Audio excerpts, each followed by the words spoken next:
Hey guys, my name's Wes Cavan. I am a senior project manager for Metropolitan Life Insurance Company. Most people know it as MetLife, and I've been in that position for almost 20 years. I came to MetLife after 10 years working at Liberty Life Insurance here in Greenville, which was my first job right out of college. It's not a job necessarily that I had planned to do. In my life, I wanted to work on the front lines, working with folks in customer service, which is where I started. But one series of events led to another at my work, and working on some projects within our information technology department, our IT team, led me to start managing projects, and I was pretty good at it. So they asked me to consider that as a profession. And since 1997, that's what I've been doing. So 23 years and running. I think from a perspective of school and university, I would encourage folks that as we look at different fields, one of the most common things we hear is that you do need some sort of degree.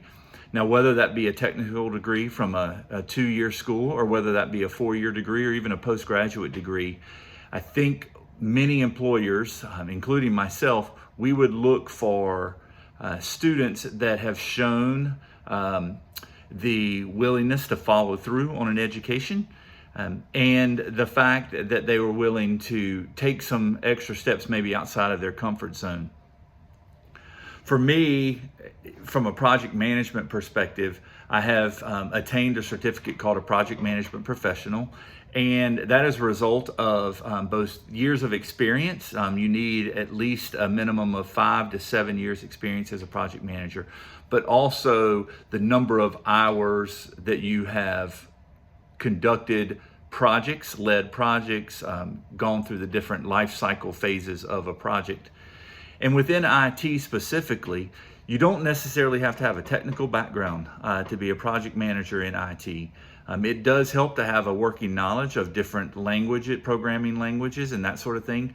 But myself, with no IT background, no computer programming degree or that sort of thing, I was able to study and learn and mainly be able to think logically. So that's a skill that I would say is going to be ultra important to you. Even in the interview sessions, when you're interviewing for a job, something that you would want to do is be able to show the interviewers that you can think. You can think on your feet. You can answer questions not just specific to the field or to the company that you're interviewing for, but in a logical manner. You can show them that you're able to think through things, put steps 1, 2, and 3 together, and be able to come out with an outcome. What that logical thinking will do for you, and particularly in an interview setting, it will show those that are hiring that you have the ability to logically assess a situation or a set of events and be able to helpfully predict the outcomes.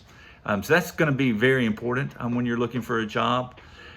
For me, an average day consists of leading a number of project meetings where we are working through timelines and budgets. We're working through the scope of the types of initiatives that are happening within the information technology field, specifically as we are developing applications that our insurance company can use to process claims, to handle policy information. So I am leading those teams. I'm helping set the scope. I'm helping define the budget and determine timelines for how long these projects will take. I think one of the hardest parts of my job is being able to do a number of these things virtually.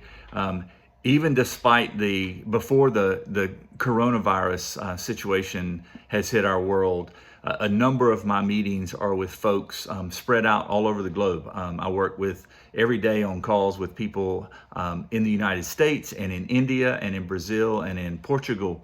And so having to work virtually and being able to understand and know people well, despite the many miles that separate us and not being in the same building and together. That's a difficult part of the job. It's also a kind of a rewarding part of the job because I've gotten to know people well from across the world. And I have actually seen some when I'm traveling too. So that's kind of a fun part of the job.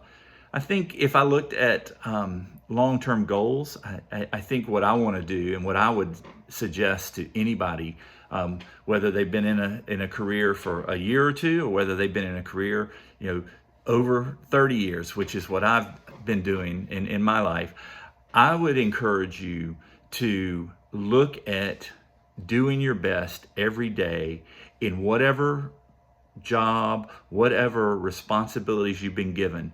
I believe strongly that valuable employees make themselves valuable in the little things as well as the big things.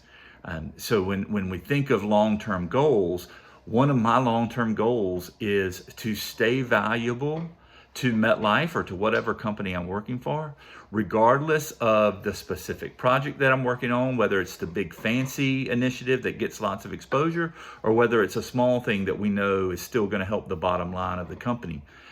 So I think working hard and approaching every day from the perspective of what can I do today to help my company, that's going to make you valuable, and that is going to give you long-term stability in your career. It's within that you'll be able to determine, hey, what do I want to do next? Do I like what my boss is doing? Do I like what other folks on this project that I've worked with are doing? So I can look at it from a different perspective and try to determine, is there something else? Is there a different skill set I need to work on? So I'm doing some ongoing training to make sure that I am valuable and I can attain some career steps. I think to find a career you love, sometimes it is you know what you want to do and you jump into it and you spend 40 years in that career. And for others, it was a matter, and for me particularly, it was a matter of starting a job in customer service where I thought I would spend my career because I'm very outgoing. I love being around people. And something fell into my lap because I was good at it. So I think you really need to find what you're good at and enhance those skills, build them through training, through any learning opportunity, through mentorship. Find a mentor, someone that's ahead of you in your job, that's doing the same thing that you want to do. Maybe they're 20 years down the line, even 10 years down the line.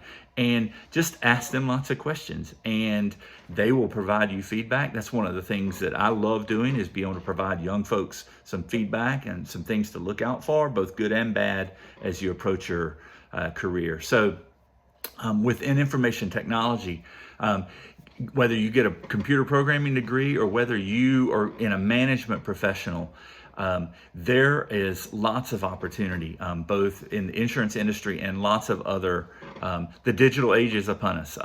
There's no turning back from that. So I believe there are lots of opportunities. I would very strongly urge you to get that 4-year degree, whether it be management or some computer science. Lots of math majors. If you like programming, that's great.